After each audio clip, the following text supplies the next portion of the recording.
भौवीजाङ्कुरजनना रागाद्या क्षयमुपागता यस्य ब्रह्मा वा विष्णुर्वा हरो जिनो वा नमस्तस्मै। जो विद्यादिसागर सुधी जो विद्यादिसागर सुधी गुरु हैं हितैषी शुद्धात्म में निरत नित्य हितोपदेशी। वे पाप ग्रीष्म ऋतु में जल हैं सयाने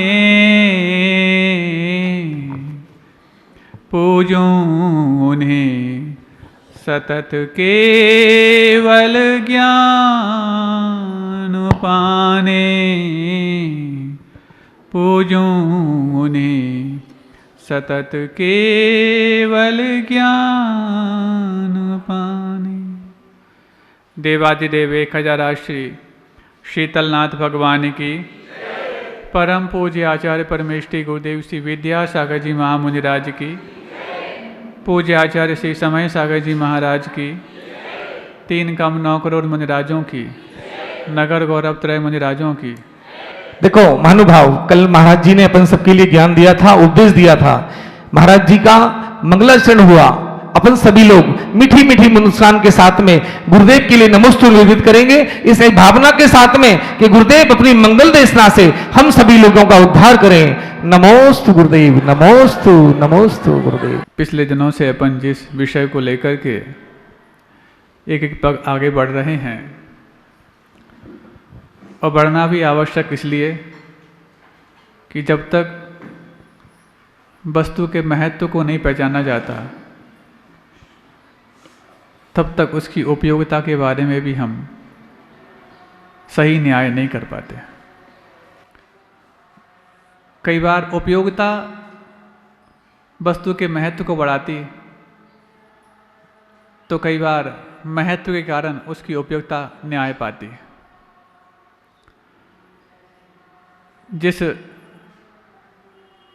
आज़ादी को लेकर के अगले सप्ताह तक आप लोगों के लिए घर घर तिरंगा की बात आई, लेकिन तिरंगा फहराने लायक कितने लोगों के अंतरंग उस जुनून के माध्यम से तरंगायित हुए थे जिसको शायद भारतीयों ने खुद को भी कुर्बान करके आगे आने वाली पीढ़ियों के लिए कुछ उनके अरमान रोशनियों से भर पाएं, इसके लिए तैयार किया कि कैसे कैसे हमारे लिए गुलामी को तैयार करने का उन्होंने उपक्रम रचा। पहले भाषा, फिर शिक्षा, फिर गुरुकुलों को ध्वस्त करना, फिर नए नए कानून निर्मित करना, फिर उसके पश्चात भूषा को बर्बाद करना और फिर अगली तैयारी थी भोजन को बर्बाद करना। इस भोजन को बर्बाद करने के लिए उन्होंने क्या क्या उपाय रचे, कल कुछ चर्चाएं सामने आईं। आप ये भी समझ पाए कि ब्रेकफास्ट का असली मीनिंग क्या है, तो डिनर का असली मीनिंग क्या है। ये बात अलग है कि डिनर और ब्रेकफास्ट के अर्थ अभी तक जो आपके दिमाग में थे और बिना पुरानी डिक्शनरियों को पढ़े हुए आपके अध्यापक इनका मीनिंग आपको बताए। महाराज जी पुरानी मतलब, हाँ, कुछ अभी नई नई छपी हुई जो डिक्शनरीज हैं उसमें भले ही डिनर का मीनिंग वो लिख दिया गया हो जो आप जानते हैं, लेकिन डिनर का असली मीनिंग आज से 25-30 साल पुरानी डिक्शनरी में यदि आप देखेंगे और बल्कि आज की डिक्शनरी में भी यदि वही रूपांतरण हुआ है तो आप पाएंगे the main meal of the day either afternoon और इवनिंग इज कॉल्ड डिनर, कि दिन का मुख्य भोजन या तो वो दोपहर में किया जाए अथवा शाम को किया जाए, उसी का नाम डिनर होता है। ये आप चाहे ऑक्सफोर्ड डिक्शनरी में ढूंढ लेना, चाहे भार्गव की डिक्शनरी में ढूंढ लेना, अथवा साहिनी की डिक्शनरी में ढूंढ लेना, अथवा मोबाइल की, यदि वो आज की डिक्शनरी से प्रभावित नहीं हुई है तो इन सब में यही मीनिंग मिलेगा। लेकिन हम अभी तक क्या मानते थे कि रात के कैंडल लाइट में या मध्यम रोशनी में होने वाले भोजन का नाम डिनर है। और जब डिनर का मतलब ये हो तो ब्रेकफास्ट का मीनिंग तो खत्म हो ही जाएगा, क्योंकि ब्रेकफास्ट शब्द अपने आप में बोलता है ब्रेक दी फास्ट। जो रात में उपवास हुआ है उसको ब्रेक करने का नाम ब्रेकफास्ट है। अब ये दो चीज़ें तो समझ में आ गई हैं। अब जैसे ही ब्रेकफास्ट की मीनिंग को तोड़ा मोड़ा हो गया और डिनर की मीनिंग को हमसे गायब कर दिया गया, हमने सुबह हैवी ब्रेकफास्ट एक नया शब्द ले आए। ये हैवी ब्रेकफास्ट क्यों आया, इसके पीछे भी बहुत बड़ा कारण था। और शाम को एक चीज़ और आ गई, स्नैक्स। स्नैक्स समझते हैं? आपके बच्चे जैसे स्कूल से आते हैं सबसे पहले स्नैक्स करते हैं, और स्नैक्स लाने का ही मतलब है कि आप फिर शाम को भोजन ना कर पाएँ। स्कूल के टाइमिंग भी ऐसे कर दिए गए हैं जिसमें ना आप सुबह सही समय भोजन कर पाएँ, ना शाम को सही समय भोजन कर पाएँ, और जब दोनों समय नहीं किया है तो पक्का है आपके बच्चे रात को भोजन अवश्य कर पाएँ। ये पूरी सोची समझी उनकी चाल है। और ऐसी चाल चलने वाले विद्यालयों में, जो शायद विद्यालय स्वयं नहीं समझते कि वो चाल ये क्यों चल रहे हैं, क्योंकि ऊपर से ये पूरा प्रोपेगेंडा चल रहा है और आपके बच्चे उन्हीं विद्यालयों में पढ़ने के लिए मजबूर हैं, और आप उनकी चालों से अपने आप को बंधने में मजबूर हैं। क्या नहीं होता? सुबह 9 बजे से स्कूल होते हैं, दोपहर के 3 बजे तक स्कूल चलते हैं। पहले सुबह 7 बजे होते थे, अधिक से अधिक 11 बजे छूट जाते थे। जो सही समय होता था भोजन करने का, उस समय वो बच्चे भोजन करते थे और शाम को भी करते थे, अथवा दोपहर में 11 बजे से लगता था और शाम को 4 बजे तक लगता था। क्या आप लोग ऐसे विद्यालयों में नहीं पढ़े हैं?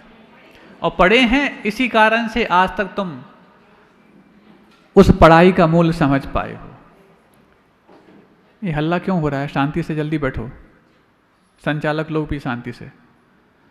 तो अब जब आपके बच्चे इस प्रकार की टाइमिंग में अपने आप को पढ़ने के लिए मजबूर पाए गए, क्योंकि आपने ऐसे ही विद्यालय में पढ़ने के लिए अपने आप को मंजूर किया है।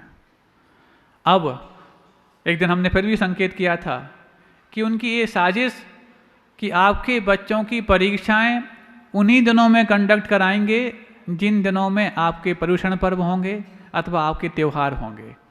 टेस्ट हो, चाहे एनुअल एग्ज़ाम हो, चाहे वो आपके हाफ ईयरली एग्ज़ाम हो, क्वार्टरली एग्ज़ाम हो।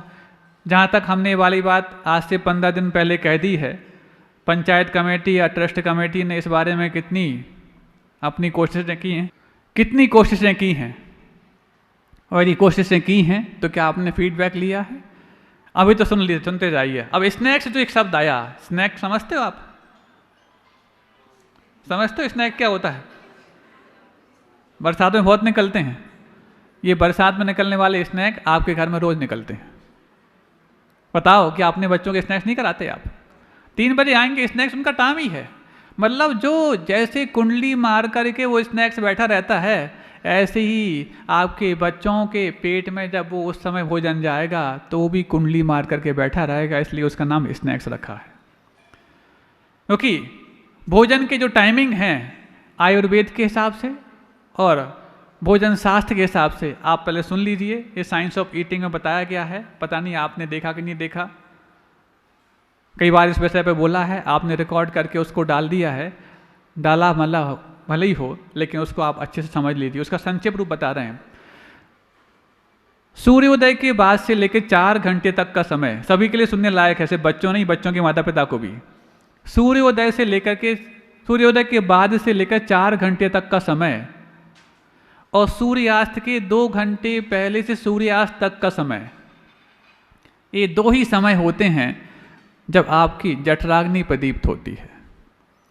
जठराग्नि इन द सेंस जिस समय आपके लीवर से एंजाइम्स रिलीज होते हैं जो आपके भोजन को डाइजेस्ट करने के लिए कारण होते हैं, और इस समय खाया हुआ ही भोजन है वो जो 7 स्टेप पार करना होता है वो पार कर पाता है। 7 स्टेप्स कौन कौन से होते हैं? सबसे पहले आपका भोजन रस बनता, फिर रुधिर यानी कि रक्त बनता, फिर रस रुधिर मांस बनता, फिर उसके बाद मेद यानी कि फैट बनता, फिर अस्थि यानी कि हड्डियां बनता, फिर मज्जा यानी कि मैरो बनता, और फिर उसके बाद अंत में जाकर के शुक्र यानी कि वीर यानी कि एनर्जी बनता। ये हमारा भोजन 7 स्टेप पार करता है। यदि उसको उस समय उतनी जठराग्नि मिलती है तब तो वो 7 स्टेप पार कर पाएगा। कई बार आपने देखा कुछ लोग कितना भी खाएं दुबले पतले रहते हैं, और कुछ लोग ऐसे हैं कि पानी भी पिए तो मोटापा चढ़ता जाता है। ये दोनों ही रोग हैं। क्यों? क्योंकि आपका भोजन 7th स्टेप तक नहीं पहुंच पा रहा है।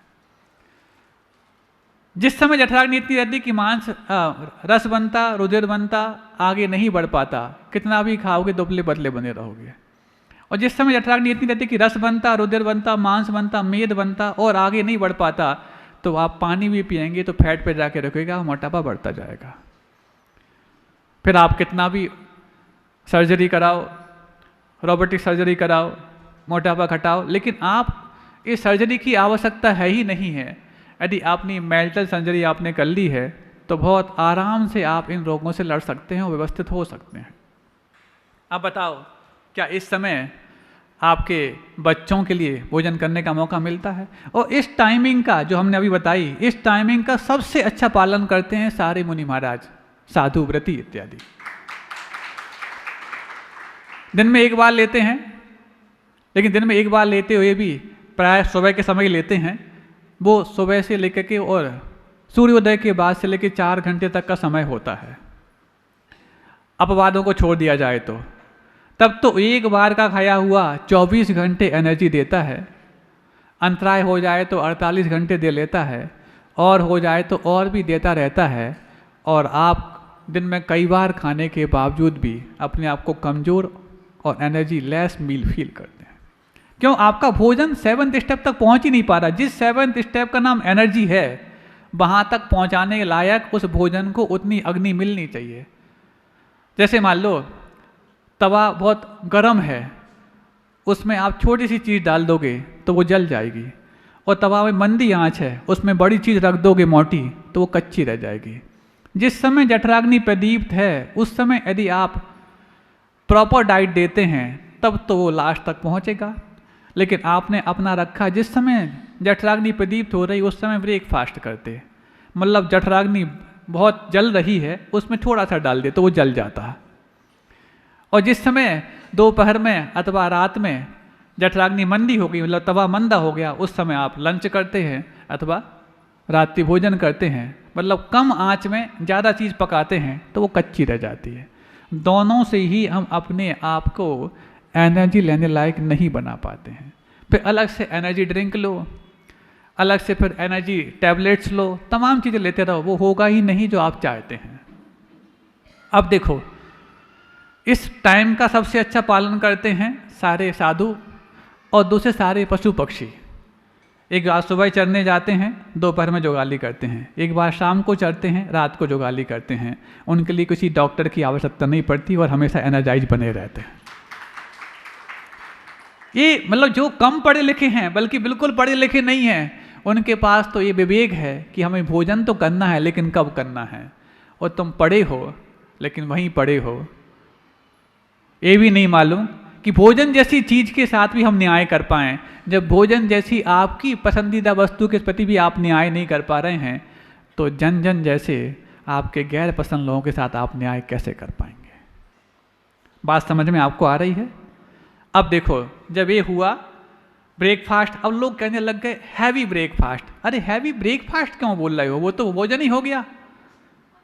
और जिसने सुबह भोजन कर लिया है उसके लिए अलग से किसी प्रकार से फिर दोपहर में आवश्यकता नहीं लगेगी। फिर उसको शाम को जठराग्नि जब प्रदीप्त होगी फिर एक बार फिर भूख की बाधा हो सकती है। गृहस्थ व्यक्ति की बात कर रहे हैं, उस समय ले लिया पर्याप्त है, फिर आपको आवश्यकता लगेगी नहीं बार बार खाने की। महाराज कोई को डायबिटीज यदि हो तो डॉक्टर तो यही बोलते हैं, थोड़ा थोड़ा खाओ, बार बार खाओ। बोलते कि नहीं बोलते? अब हम आपको एक चीज़ बताना चाह रहे हैं। एक डॉक्टर हैं, डॉक्टर ओशी ओरो, जापानी हैं। उन्होंने 3 साल पहले रिसर्च करके अपनी रिसर्च को नोबेल प्राइज़ दिलवाया है। और नोबेल प्राइज़ तो थोड़ी बहुत छोटी मोटी बात होती नहीं। रिसर्च क्या की उन्होंने? रिसर्च की उन्होंने ऑटोफेजी पर। ऑटोफेजी समझते हैं? उपवास जिसको बोलते हैं। मतलब उपवास के माध्यम से आप उन रोगों की चिकित्सा कर सकते हैं जो राज रोग के रूप में आपके साथ जुड़ चुके हैं। उन्होंने कहा कि जिस दिन आप उपवास करते हैं उस समय आपकी माइटोकॉन्ड्रिया में जो टॉक्सिन्स होते हैं वो डिटॉक्सीफाई होने लग जाते हैं। और जैसे ही डिटॉक्सीफाई होते हैं तो ऐसे रोग, चाहे वो डायबिटीज हों, चाहे वो ऐसे रोग जो आपके साथ एक बार जुड़े हैं और आपके मरण तक साथ देते हैं, वो आपसे साथ पहले ही छोड़ने के लिए तैयार हो जाते हैं। डायबिटीज के लिए जो बार बार खाओ, कम कम खाओ ऐसा कहा जाता है, वो कहते हैं कि यदि आप उपवास करने लग जाएं तो डायबिटीज बिना खाए भी ठीक ठाक हो सकती है। और इसका जीता जागता उदाहरण हम आपको बताना चाहते हैं। हम लोग जब दीक्षित हुए 2004 में, उस वक्त हम लोग के साथ जो दीक्षित ब्रह्मचारी लोग थे, तो हम लोग जब ब्रह्मचारी अवस्था में थे उस समय एक ब्रह्मचारी को लगभग 400 से 450 शुगर रहती थी। अब 400 450 आम बात तो है नहीं है। और उन ब्रह्मचारी ने ये वाली बात तब बताई जब वो मुनि बन गए। और शायद बता देते तो शायद उनको मुनि दीक्षा नहीं मिलती। बार बार ब्रह्मचारी अवस्था में चेक करते थे, उसका जो भी उपचार था करते थे, लेकिन गुरुजी को पता ना लग जाए, क्योंकि उनके अंदर दिली तमन्ना थी कि ये शरीर तो जा ही रहा है, कम से कम संयम तो मिल जाए, वो भी गुरुदेव आचार्य विद्यासागर जी महाराज। हालांकि ऐसा करना ठीक तो नहीं माना जाता कि गुरु से तुम छुपाओ, लेकिन उनके अंदर ये भावना थी। और 450 शुगर, अब वो डॉक्टर तो यही बोलेंगे बार बार खाओ, ऐसे में तो फिर बार बार खाने वालों दीक्षा मिल नहीं सकती। लेकिन उसके बाद जब दीक्षित हुए, दीक्षित होने के बाद तो एक ही बार है, उसमें भी मिल पाए जरूरी नहीं है, उसके बाद भी उपवास करते हैं। और आज 20-21 वर्ष हो गए हैं, उनको ना डायबिटीज़ सता रही है, ना उनको चेक करने की आवश्यकता महसूस हो रही है। नाम क्या है हम नहीं बताएंगे। हाँ, आपके यहाँ के नहीं है तो पक्की बात है, कहीं और के हैं, लेकिन हमारे साथ दीक्षित हैं, पक्की बात है। ऐसे अब बताओ, क्या ये अपने आप में पर्याप्त उदाहरण नहीं है? ये तो हो गई पुरानी बात। अब तो इस पर नोबेल प्राइज भी मिल चुकी है। ओशी ओरो डॉक्टर हैं जो जापानी है, कोई जैनी नहीं है। तो अब ये कहाँ तक लाजमी ठहरती है कि बार बार खाओ और थोड़ा थोड़ा खाओ? ये जो खा रहे हैं वही आपको खाया जा रहा है, और फिर वो खा रहा है तो फिर आपके लिए दवाई खाने पड़ती है जो आपको पूरा खा के समाप्त कर देती है। सूर्योदय के बाद 4 घंटे तक का समय है, और सूर्यास्त के 2 घंटे पहले से सूर्यास्त तक का समय। इसी समय जठराग्नि यानी आपके लीवर से एंजाइम्स प्रॉपर रिलीज होते हैं जो आपके भोजन को 7th स्टेप तक पार करने में मदद करते हैं। लेकिन इस चीज़ को ही उन फिरंगियों ने भांप लिया और आपकी जीवन शैली में इन भोजन के अनियमितताओं को जोड़ दिया। और अनियमितताएं जब भोजन की जुड़ जाती हैं, फिर आप किसी के गुलाम हो या ना हो, आप रोगों के गुलाम तो हो ही जाते हैं। उन्हें तो गुलाम बनाना मकसद था, चाहे तुम फिरंगियों से हो जाओ, चाहे रोगों से हो जाओ, चाहे किसी अपने आप के लोगों से हो जाओ, गुलाम बनना और गुलाम बनाना उनका मकसद था, और वो कामयाब होते चले जा रहे हैं। ये तो बात हो गई ये। अब कल हम बात कर रहे थे फास्ट फूड की। ये फास्ट फूड आया कैसे? ये उन देशों के लिए व्यवस्थित चीज़ थी जिन देशों में बहुत अत्यधिक ठंडी पड़ती है, टेम्परेचर माइनस में होता है। जब ठंडी पड़ती है तो आपकी जठराग्नि बहुत प्रदीप्त हो जाती कि नहीं हो जाती? बताओ। ठंडी के दिनों में आपको दिन का समय कम मिलता है। सुबह आपने 11 बजे खाया है तो शाम को 5 बजे भूख लगी आती है, और उसमें बीच में भी खा लेते, क्योंकि उस समय जठराग्नि प्रदीप्त ज़्यादा हो जाती है ठंडी के समय। अब ऐसे देश जहाँ पर टेम्परेचर माइनस में है, उनकी जठराग्नि बहुत तीव्र रहती है, तो फास्ट फूड खाएं तो जल्दी डाइजेस्ट हो जाते हैं। और यदि आप खाएंगे तो महाराज हम तो समझते हैं उसमें घी तेल लगता नहीं। हाँ, जिसमें घी तेल नहीं लगता वो आपका तेल निकाल देता है। घी तेल लगता नहीं, ये जो कहते हो ना, और सोडा डलता है, दांतों का चबाना होता नहीं। जहाँ दांतों ने नहीं चबाया है वहाँ पर आंतों को मशक्क़त करनी पड़ती है, और ये आंतें मशक्क़त करने लायक तभी हो सकती हैं जब इतनी तीव्र जठराग्नि उन आंतों को मिल रही होती है ऐसे देशों में। तो उनके यहाँ सब चीज़ें फास्ट थी, फास्ट फूड था, फास्ट ड्राइव थी, फास्ट डांस था, फास्ट म्यूजिक था, फास्ट लाइफ थी। क्यों? उन्हें अपने शरीर में गर्मी पैदा करने के लिए फास्ट काम करना पड़ेगा। आप लोग के सारे नृत्य देखो बहुत शालीन हैं, स्लो होते हैं। आपके यहाँ के संगीत देखो, शास्त्रीय संगीत बहुत आराम से अलग अलग आलाप और लय और राग में होते हैं। वहाँ पर पॉप म्यूजिक चलता है, फास्ट करना है। वो ये नृत्य, म्यूजिक, संगीत ये तो एक साधन है हमारे शरीर को स्वस्थ रखने के लिए। तो वहाँ के लोगों ने अपनी जलवायु से स्वस्थ रखने के लिए अपने आप को ऐसे साधन जोड़े, लेकिन आपने ना साधना की, ना साधनों का महत्व समझा और अपने साथ जोड़ लिए और उनसे आप बर्बाद हो रहे हो। फास्ट चीज़ थी। आप देखो जब ठंड लगती है तो आप रगड़ते नहीं रगड़ते, और गर्मी लगती है रगड़ो तो फिर क्या होता है, ये धीरे करो। जब किसी साधु की बियावती करने आप जाते हैं, ठंडी के समय हाथ रगड़ते हैं, उनके पैर रगड़ते हैं, और गर्मी होती है तो भैया आराम से करो, गर्मी निकालो, उल्टी तरफ से निकालो। ऐसा करते कि नहीं करते? आप लोगों ने माताजियों की बियावती की होगी, इन लोगों ने साधुओं की की होगी। तो ये तरीका है। क्यों? जहाँ भारत देश जो अपने आप में गर्म देश है, यहाँ समशीतोष्ण माहौल मात्र रहता है, कुछ विशेष मौसम छोड़ दिए जाए तो बाकी अन्य समयों में आपके लिए गर्मी पैदा ना हो जाए ऐसे आपके साथ साधन जोड़े गए, चाहे वो संगीत हो, चाहे वो नृत्य हो, चाहे अपने आप में वो भोजन हो, चाहे वो वाहन हो। वाहन क्या, भारत में एक से एक बढ़ के वाहन बनाने की कलाएं विकसित थीं, विमान बनाने की कलाएं विकसित थीं। क्यों उनने बैलगाड़ी को चुना? आपको लगता है कि राइट ब्रदर्स ने एरोप्लेन का आविष्कार कर दिया? राइट ब्रदर्स क्या आविष्कार करेंगे? भारत के शास्त्रों में आज भी 32 प्रकार से वायुयान बनाने की विधि लिखी हुई है, और हर विमान की विधि 500 प्रकार से और तैयार की जा सकती है। मतलब 16,000 प्रकार के विमान बनाने की विधि हमारे शास्त्रों में वर्णित है, और राइट ब्रदर्स ने इसको कबाड़ लिया और अपने नाम से घोषित कर दिया कि एरोप्लेन हमने बना दिया। तुम क्या बनाओगे? क्या बताओ? पुष्पक विमान हमारे यहाँ नहीं थे क्या पहले? सीता का हरण जिस विमान में रख करके रावण ने किया था, कि विमान की बनाने की पद्धति पहले नहीं थी क्या? तुम क्या बनाओगे? ये सब विमान बनाने की पद्धतियाँ पहले हमारे पास थीं, लेकिन हम नहीं पहचान पाए, और हमारी चीज़ चोरी करके दूसरों ने हमारे सामने हमारे बाजार में बेच दिया, और हमने उसको आविष्कारक मान लिया। कितनी बड़ी अपने आप में एक नासमझी है। जो चीज़ हमारी वैभव में थी, जो चीज़ हमारे अतीत में थी, उसको हम दूसरों के सामने हाथ फैला करके मांगने लग गए, और उनके लिए दाता मान लिया और खुद को भिखारी मान लिया। अब विमान बनाने की पद्धति थी, लेकिन विमानों का उपयोग जो अपने जीवन में संयम रखता है, जो अपने विचारों को नियंत्रित करना जानता है, वो करें। हर व्यक्ति ना करे तो हर व्यक्ति क्या करे?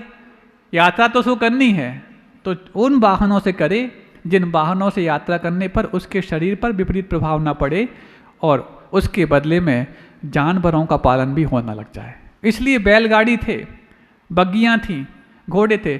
स्लो जाना है तो बैलगाड़ी थी, ज़्यादा हुआ तो आपके रथ थे, घोड़े थे, हाथी थे, ये थे। क्यों? ये सिर्फ मात्र आपके वाहन नहीं थे, आपके शरीर के लिए जलवायु से लड़ने लायक वो साधन थे। क्योंकि आप इस प्रकार के वाहन से चलेंगे तभी आप अपने आप को निरोग बना पाएंगे। अब अपन फास्ट ले आए। आपने एक चीज़ सुनी होगी, कभी भी आप किसी वाहन में बैठ के सिक्के को उछालें, सुन रहे हो आप लोग? बहुत अच्छी बात करने जा रहे हैं। किसी सिक्के को उछालें तो आपके हाथ में आता है, आता कि नहीं आता? क्यों?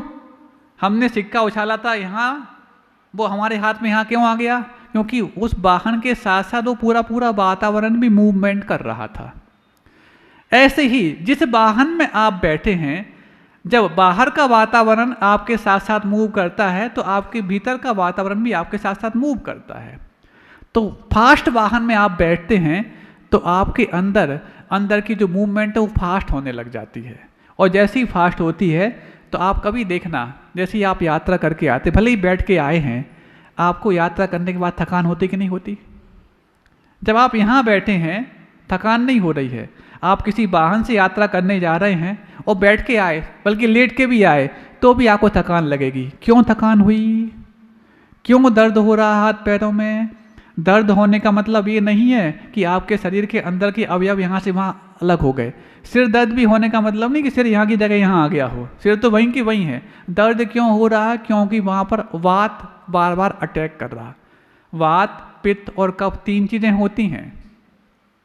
वात मतलब गैसेस, पित्त मतलब एसिड, और कफ यानी वो तो आप जानते ही हैं। इन तीनों का बैलेंस ही है जो आपके शरीर को स्वस्थ रखता है। किसी की वात प्रकृति होती है, किसी की पित्त प्रकृति होती है, किसी की कफ प्रकृति होती है। सुन रहे हैं आप लोग? जब ठंडा मौसम होता है तो नींद क्यों आती है? सुन रहे हैं? सो रहे हैं? जब मौसम ठंडा होता है तो नींद क्यों आती है? क्योंकि कफ के आवेग में ही नींद का होता है। इसलिए जिनको कफ बढ़ रहा होता है, प्रकृति ने इतनी अच्छी व्यवस्था की है कि उनको बार बार नींद लाता है और नींद ही उस कफ को पचा देती है। मतलब प्रकृति इतना अच्छा अपने आप में एक ट्रीटमेंट करने वाला ट्रीटर है कि वो आपके लिए अलग से कुछ डॉक्टर की पास जाने की हिदायत देता ही नहीं है। लेकिन आप प्रकृति के विरुद्ध जाएंगे तो फिर आपको डॉक्टर के पास भी जाना पड़ेगा। तो जब कफ का प्रकोप होता है, पित्त का प्रकोप होगा तो नींद उड़ जाएगी, कफ का प्रकोप होगा तो नींद आएगी। इसलिए ठंडा, माथा ठंडा कर दो जिसको नींद नहीं आ रही है। ये जो कान के आसपास ठंडा कर, जिसको नींद नहीं आ रही है। क्यों? यहाँ पर जो पित्त जमा हो जाता है तो आपकी नींद को उड़ा देता है, और जब यहाँ ठंडक मिलती है तो वो उस पित्त को शमन करती है, जो आपको नींद में लाने में सहायक बन जाता है। तो ऐसे ही जैसे ही आपने वो तेज चलने वाले वाहनों में यात्रा की, आपको थकान बढ़ गई। क्यों? जैसे ही हम तेज काम करते हैं वात बढ़ जाता है, वात बढ़ जाता है तो हाथ पैर टूटते हैं, ऐसा लगता है कोई निचोड़ दे। होता कि नहीं होता? लेट नाइट यदि आप काम कर रहे हैं और सुबह उठे हैं तो आपको लगेगा कि आपके हाथ पैर टूट रहे हैं।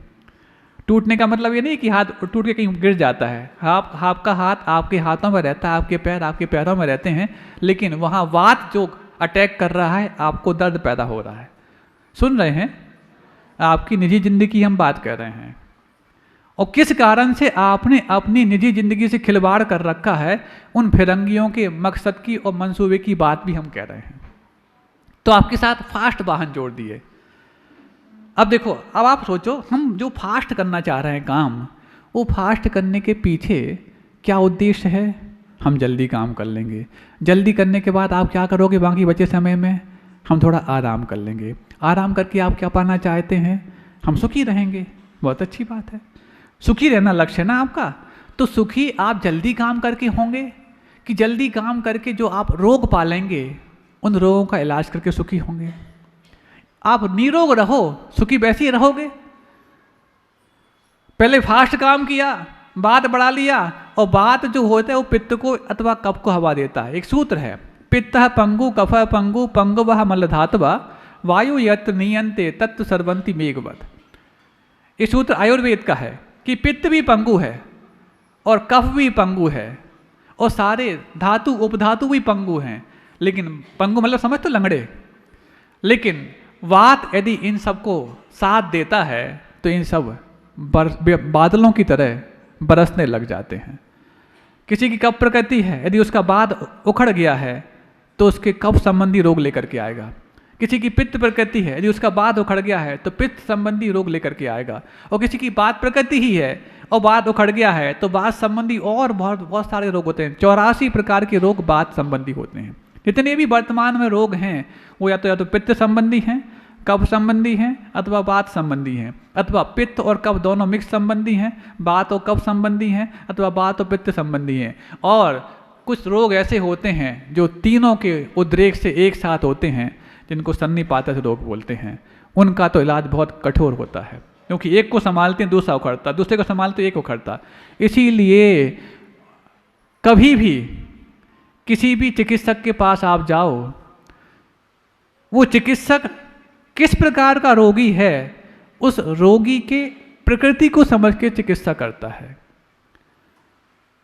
अब आपको इस बात को समझने के लिए उदाहरण देते हैं जो आप अच्छे से पकड़ लेंगे। मनुष्य की, घोड़े की और हाथी की यदि चिकित्सा करनी हो तो कैसे की जाती है? हाथी को पित्त संबंधी रोग ज़्यादा होते हैं, इसलिए हाथी गन्ना खाता, गुड़ खाता, क्योंकि उससे पित्त शमन होता। घोड़े को कफ संबंधी रोग ज़्यादा होते हैं, इसलिए घोड़ा चना खाते। कभी सर्दी होती तो चना खाते कि नहीं खाते आप? चने हैं, बेसन, इसकी चीज़ खाने, क्यों? वो जो चना का बेसन है या चना है वो उसको एब्जॉर्ब करता है, पानी को एब्जॉर्ब करता है। और कफ और कुछ नहीं, केन फलती थी कफ का, यानी कि जल होता है, जल के द्वारा जो फलता है उसका नाम कफ है। तो जल को कौन सोखता है? चना है, बेसन है या दालें हैं, तो उस संबंधी, इसलिए चने को खाने वाला कौन है? घोड़ा। क्यों? उसको कफ प्रकृति ज़्यादा रहती है और इसी कारण से वो फास्ट भागता है, क्योंकि फास्ट भागेगा तब उसके अंदर गर्मी आएगी, और फास्ट भागने के लिए कफ को सुखाता है, और कफ को सुखाने के लिए खाने में भी चना खाता है। समझ में आ गया ना बात? हाथी की पित्त प्रकृति, जब चाहे उसको मद झरने लग जाता है। तो पित्त प्रकृति वाले के लिए भोजन क्या होगा? गन्ना होगा, गुड़ होगा, मीठा होगा। समझ रहे हैं ना आप? तो कोई भी चिकित्सक यदि हाथी रोगी हो रहा है तो उसको पित्त संबंधी चिकित्सा देगा, यदि घोड़ा रोगी हो रहा है तो कफ संबंधी चिकित्सा देगा, और मनुष्य के वात संबंधी चिकित्सा पहले की जाती है। इसका वात शमन कर दो, क्योंकि वात यदि शमन हो गया तो पित्त कफ अपने आप शमन हो जाएंगे, क्योंकि हवा देने वाला कौन है? वात। वात का नाम ही हवा होता है। ये कफ को हवा दे देगा, ये पित्त को हवा देगा, अथवा वात को हवा देगा, तो कोई ना कोई रोग आएंगे। जितने भी रोग हैं तीन संबंधी ही हैं, चौथा कोई है ही नहीं, इसलिए इनको त्रिदोष बोलते हैं। और इन तीनों को शमन करने वाला एक रसायन होता है जिसका नाम त्रिफला होता है। कफ को शमन करने वाला बहेड़ा है, पित्त को शमन करने वाला आंवला है, और वात को शमन करने वाला हरड़ है। इस प्रकार से इस सावन के महीने में हरड़ खाई जाती है। क्यों? हरड़ जो होता है वो वात नाशक होता है। एक आता है, यस्य माता गृहे नास्ति तस्य माता हरित की, कि जिसके घर में माँ ना हो उसके घर में यदि हरड़ है तो उसका पालन करा देगी। क्यों? हरड़ जो है वात का शमन करती है, और वात यदि शमन हो गई तो आपके सारे रोग शमित रहेंगे। और माँ और क्या करती है? तुम्हें सुख सुविधा प्रदान करती है। जब तुम्हारे जीवन में रोग ही नहीं आएंगे तो माँ की आवश्यकता हो लगेगी नहीं आपके लिए। जिसका मतलब ये नहीं कि माँ का महत्व कम हो जाएगा, लेकिन जिसके घर में माँ नहीं है, आयुर्वेद का सूत्र बोलता है उसके घर में हरड़ होनी चाहिए। और हरड़ भी हर महीने में किस वस्तु के साथ सेवन की जाती है इसका भी एक विज्ञान है। सावन के महीने में तो हरड़ विशेष रूप से ली जाती है, क्योंकि इस समय आप गर्मी से जो हवा संचित किए हैं, हर ऋतु में अलग अलग दोष के प्रकोप होते हैं, अलग अलग दोष संचित होते हैं, और अलग अलग दोष कुपित होते हैं। जैसे अभी ये सावन भादों का महीना जो वर्षा ऋतु माना जाता है, इसमें वात कुपित होता है। ये संचित कब हुआ था? हमने ज्येष्ठ और आषाढ़ के महीने में खूब हवा खाई थी, गर्मी लगती थी, खूब हवा खाई, पंखे की खाई, कूलर की खाई। अब वो जो बात संचित हो गया है इस महीने में दर्द पैदा करता है। जितने भी दर्द वाले रोग होंगे इस महीने में ज़्यादा परेशान करेंगे। 12 महीने करते हैं, लेकिन इस महीने में क्योंकि बात उद्रेक को प्राप्त होता है, इसीलिए इस महीने में हरड़ का प्रयोग करो। हरड़ तो वैसे पूरे मनुष्य तो बात का रोगी होता है, उसको पूरे साल भर हरड़ खानी पड़ती है, लेकिन हरड़ भी खाने के साथ किस चीज़ के साथ खाएं? सावन के महीने में, सावन भादों में किस चीज़ के मिला के साथ खाएं? क्वार और कार्तिक में कब खाएं? अब क्वार के महीने में गुड़ खाया जाता है। क्यों? उस समय जो आप अभी ठंडा मौसम हो गया, गरम गरम चीज़ें खा रहे होंगे, मेथी खा रहे होंगे, गरम चीज़ें खा रहे होंगे, तो इससे पित्त संचित कर रहे हैं अभी आप।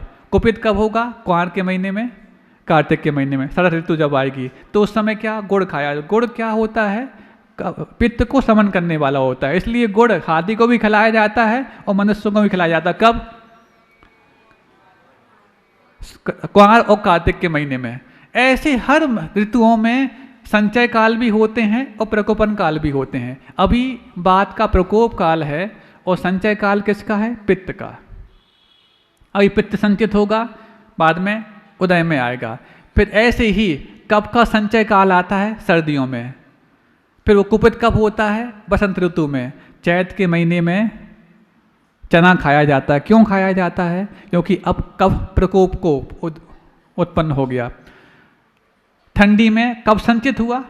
ठंडी थी, वातावरण से हमने ठंडी ग्रहण की, और वो संचित हुआ कफ कुपित कब होता है? वसंत ऋतु में, चैत और वैशाख में। इसलिए चैत और वैशाख में चने खाने के लिए कहा जाता है कि नहीं?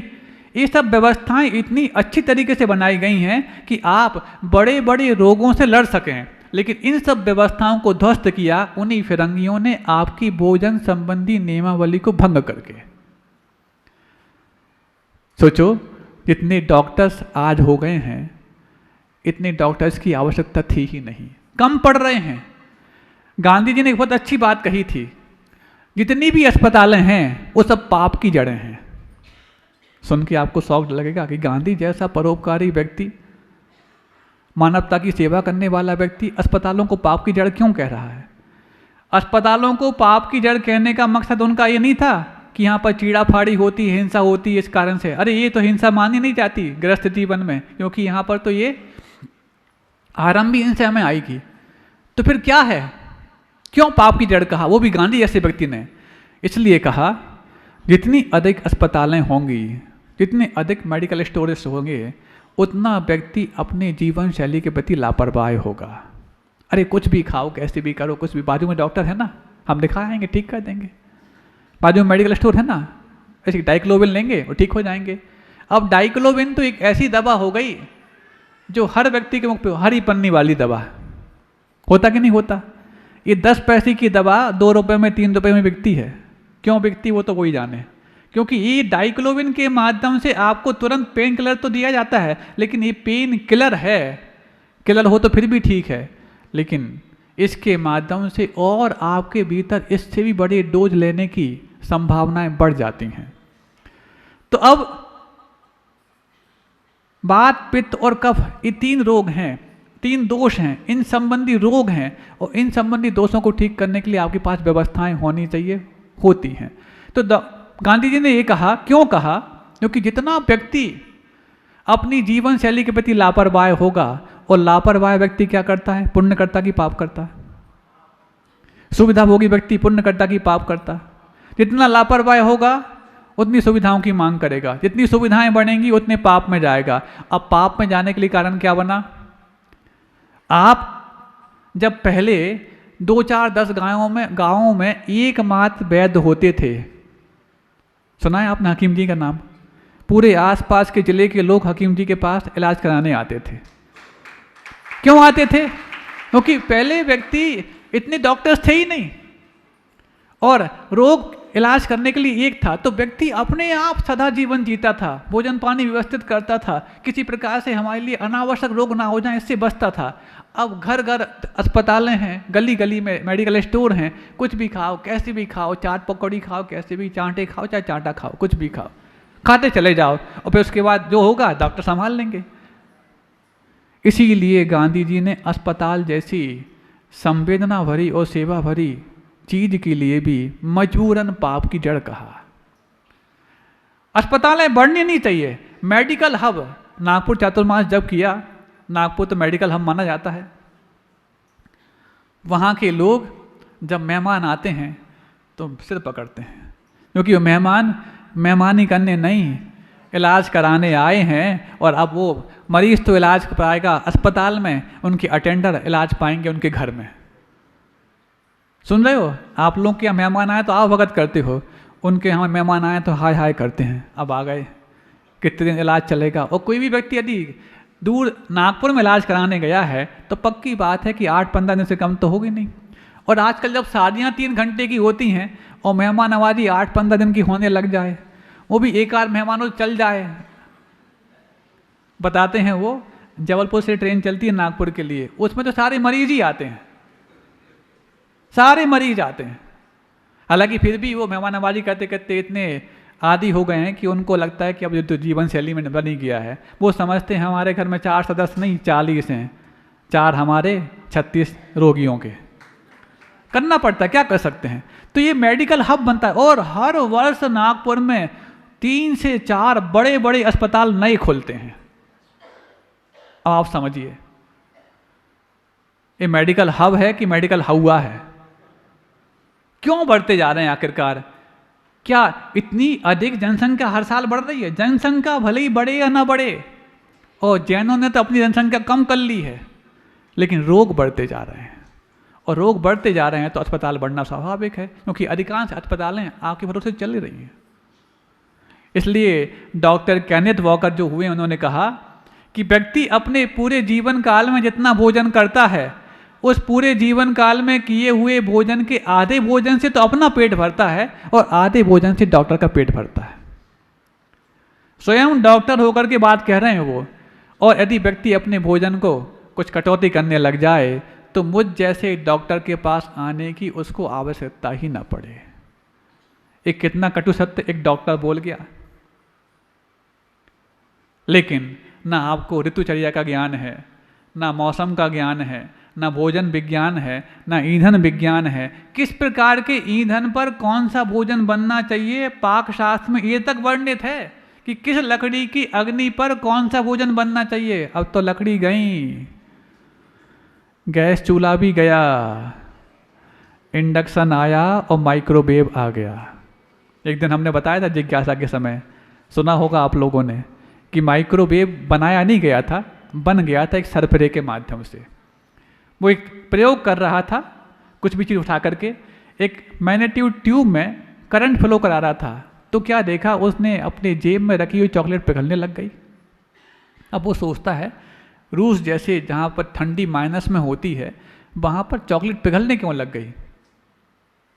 तो उसने कहा होगा कुछ ऐसा, हो सकता कुछ केमिकल रिएक्शन हुई हो। अगले दिन फिर उसने वैसा ही किया, फिर करंट फ्लो कराया उस ट्यूब में, तो आसपास जो मक्के के दाने रखे थे वो फूटने लग गए। बोले ये क्या माजरा है। बोलते फिर उसने क्लिक किया, कल मैंने ऐसा ही किया था, तब चॉकलेट पिघली थी, आज फिर ऐसा ही हुआ। गर्मी कुछ नहीं है, फिर ऐसा क्यों है कि चीज़ें गर्म होने लग गई हैं। तो फिर अगले दिन उसने एक कांच के बक्से में वो ट्यूब कस दी और करंट फ्लो कराया तो चीज़ें गर्म होने लग गई। बोले हाँ ये तो बहुत अच्छी चीज़ है। उसका उसने नाम दिया रेडिएशन कुकर। रेडिएशंस के माध्यम से वहाँ पर ऊष्मा पैदा हो रही थी। और रेडिएशन तो आप समझते हैं, पता लग जाए कि इस पूरे हॉल में रेडिएशन हो रहा है तो आप पूरा खाली कर दोगे, भले ही महाराज बैठे रह जाएं।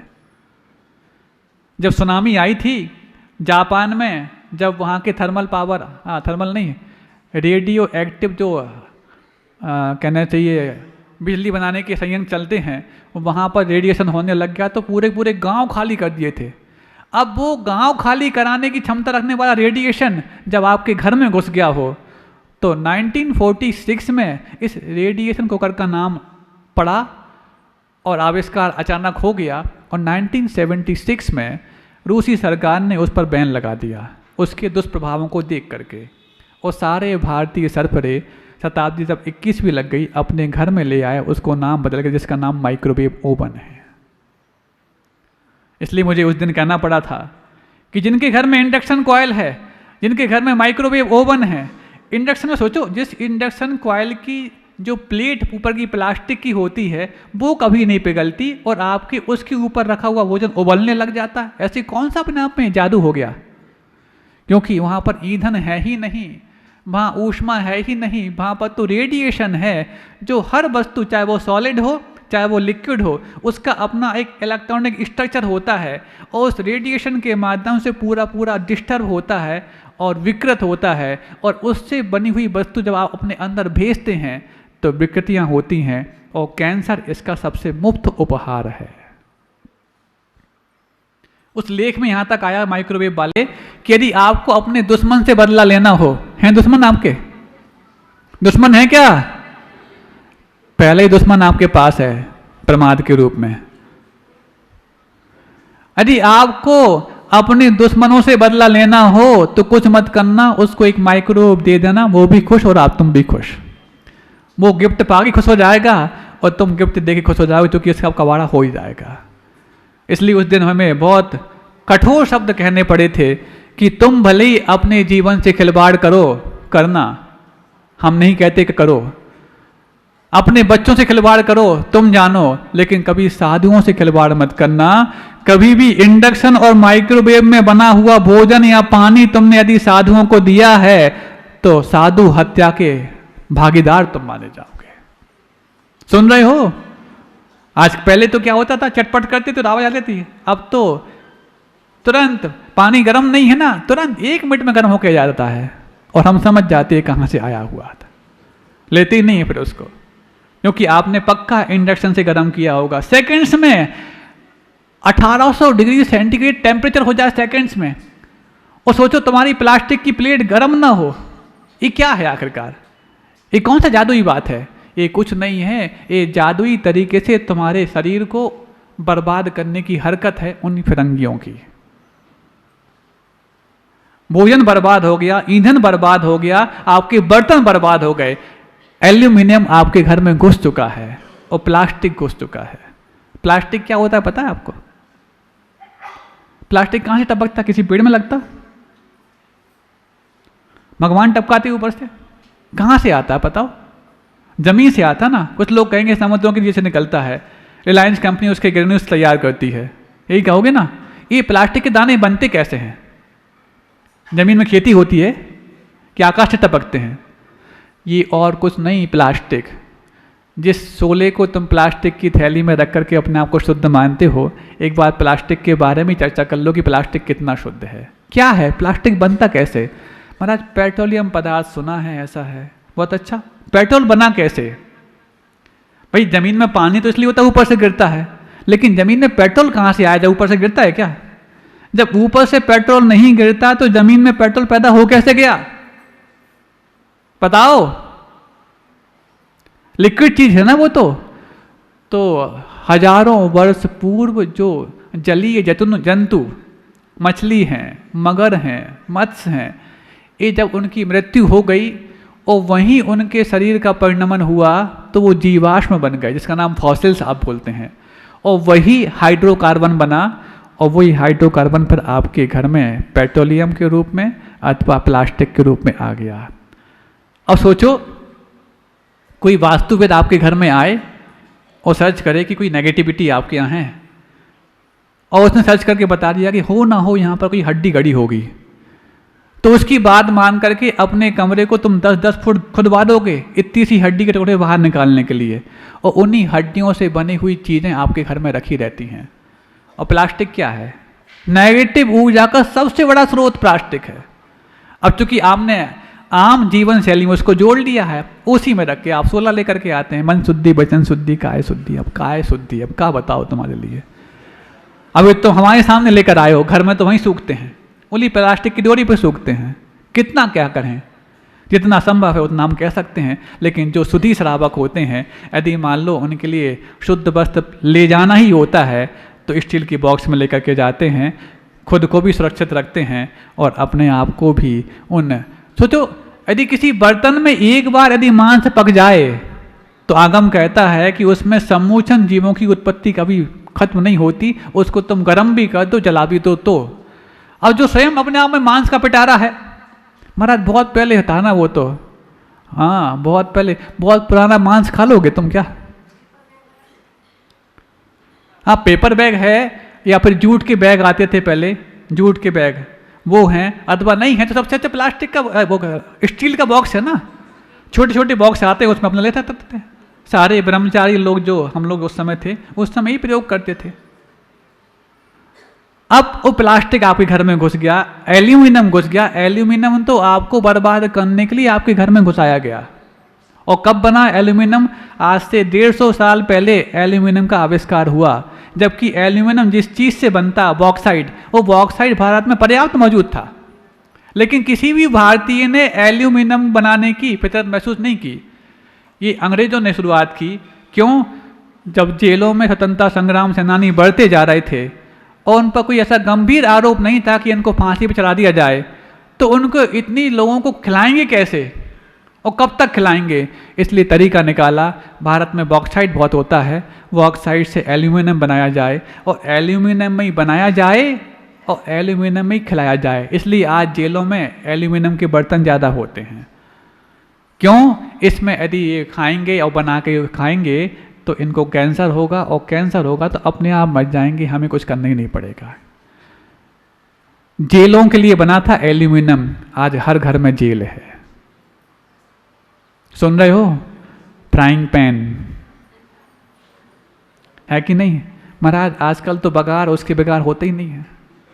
फ्राइंग पैन है कि नहीं सब घर में? फ्राइंग नॉन स्टिकी, हाँ बिल्कुल। अब तो घी तेल की आवश्यकता नहीं, क्योंकि तुम्हारे हाथों में क्षमता नहीं बची घी तेल पचा सकें। तुम्हारे आंतों में तो सिर्फ क्षमता है कैंसर को डाइजेस्ट करने की। कैंसर के ढेर पर बैठे हो तुम लोग।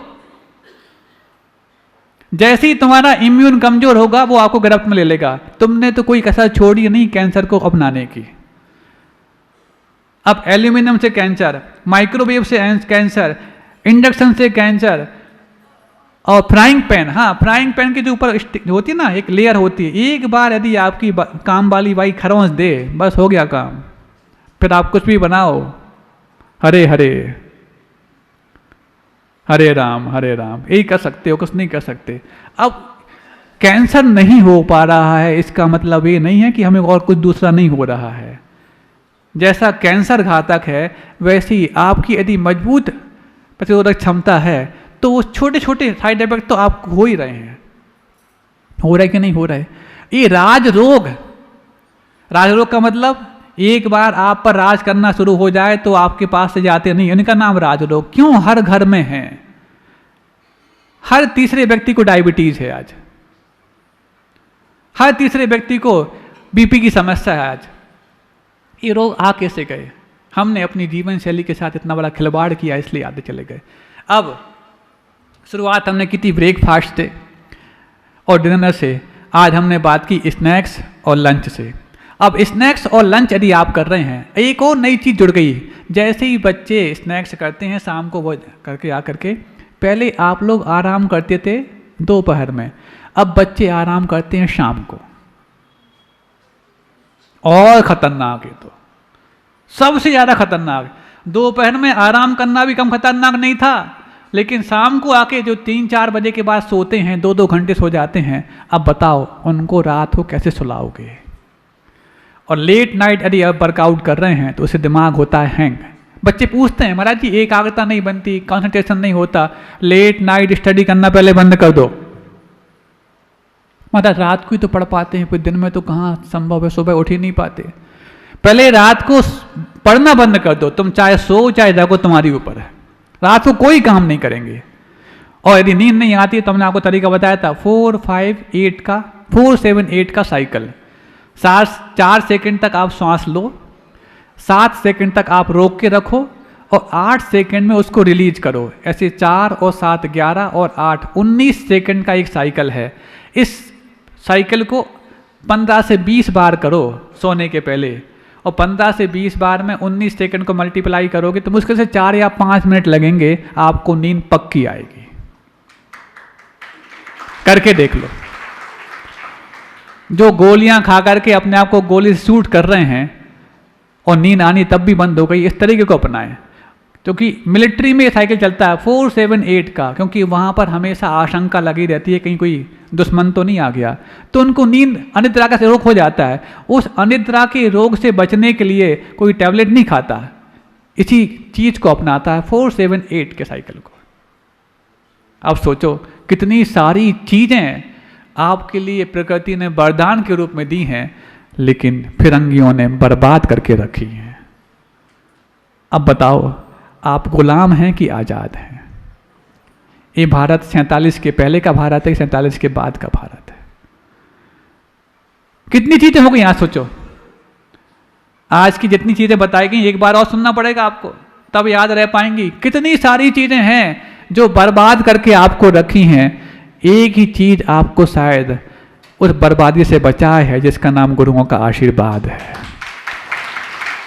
और उन गुरुओं के आशीर्वाद से ही शायद कोरोना काल से तुम बच पाए हो। नहीं तो कोरोना जिस समय हर घर में हर गली में मौत नाच रही थी और त्राही माम की आहें उठ रही थी। गुरुदेव के पास जब हम इंदौर में मौजूद थे तो कितने लोगों की खबरें आती थी, एक बार मात गुरु जी का आशीर्वाद दिलवा दो। उस समय गुरु जी का स्वास्थ्य वैसे नरम गरम रहता था, तो इतनी सारी नेगेटिव लोगों की बातें गुरु तक पहुंचाए कैसे? सोचते थे कि हर व्यक्ति, और गुरु जी इतने कोमल हृदय वाले, किसी के रोग के बारे में सुन लें, हाँ अच्छे से बोल देना, ऐसा करते। अब वो स्वयं अपने आप में उनका स्वास्थ्य अस्वस्थ चल रहा है, कितनी बात बताएं। दिन भर में हजारों लोग खबरें आती, और हम ना बताएं तो कोई कमेटी वाला आके बता जाता। क्योंकि जितने लोग उस लॉकडाउन में अंतर थे, सबके पास खबरें आती थी, तो हमने सब तय कर लिया था भैया गुरु जी को एक बार अपन बता देंगे, किन किन का नाम लेंगे। आचार्य आज इतने लोगों की खबर आई थी स्वास्थ्य लाभ के लिए आपका आशीर्वाद चाहा है। आचार्य एक साथ आशीर्वाद देते थे। अब मान लो किसी की इमरजेंसी आ गई, अब देखो, मान लो हम तक बात नहीं भी आ पाई है और किसी कमेटी वाले के बाद तक फोन आया मान लो उसके पास, और उसने ये झूठे ही कह दिया कि हाँ आचार्य ने आशीर्वाद दिया है, तो आचार्य के नाम का इतना चमत्कार होता था कि वो व्यक्ति जो मेंटल होता था, आईसीयू में भर्ती होता था, वो जनरल वार्ड में आ जाता था और जो रोगी है वो स्वस्थ हो जाता था। वो गुरुदेव के नाम मात्र का चमत्कार ऐसा कि रोगी व्यक्ति भी निरोग होकर के खड़ा हो जाता था। ऐसे हमने कई प्रयोग देखे, कई उदाहरण देखे, और कमेटी वाले बाद में आके बताते, आचार्य जी हमने आपके नाम का आशीर्वाद भिजवा दिया था, आप तक तो नहीं आ पाए, लेकिन वो स्वस्थ हो गया है, हम आपको बताने आए हैं। सोचो, जिनके नाम में इतना अतिशय है, जब वो यहाँ पर नाम नहीं अपने भौतिक शरीर के साथ भी यहाँ पर आए थे, और आज अपने वैचारिक शरीरों से आपको आशीर्वाद दे रहे हैं, और जिस अतिशय क्षेत्र के निर्माण के लिए यदि दे रहे हैं तो वो कितना चमत्कारी नहीं होगा। अब बस उस कोरोना काल ने सिर्फ उन्हीं लोगों को बख्शा है जो पैसे वाले नहीं, पुण्य वाले थे, और सिर्फ वो पुण्य वाले नहीं जो अपने पुण्य को खा करके फूंक रहे थे, वो पुण्य वाले जो अपने पुण्य को बढ़ाने के लिए तैयार हो रहे थे।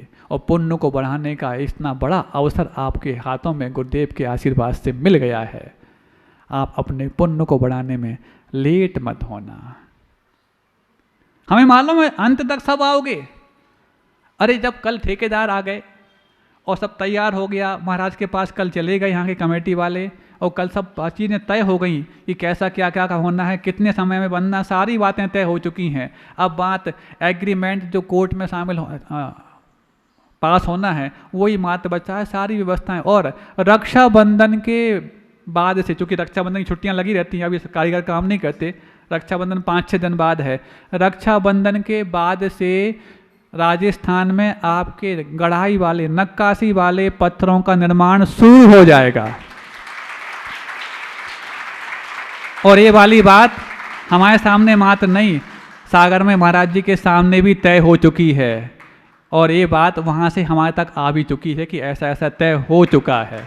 हमने फिर कह रहे हैं, हम आपको वहाँ पर फील्ड पे काम होता हुआ आज नहीं दिखा सकते, वो तो 1 महीने बाद ही दिखेगा, लेकिन जो उसके पहले होने वाले काम हैं वो तो शुरू नहीं, अंजाम भी पा रहे हैं, जो आपके लिए विश्वास करने योग्य हैं। और जो लोग विश्वास कर रहे हैं वो ही जल्दी बाहर आ रहे हैं। जो काम पर विश्वास करेंगे, इसका मतलब उनको गुरुओं पर विश्वास नहीं है।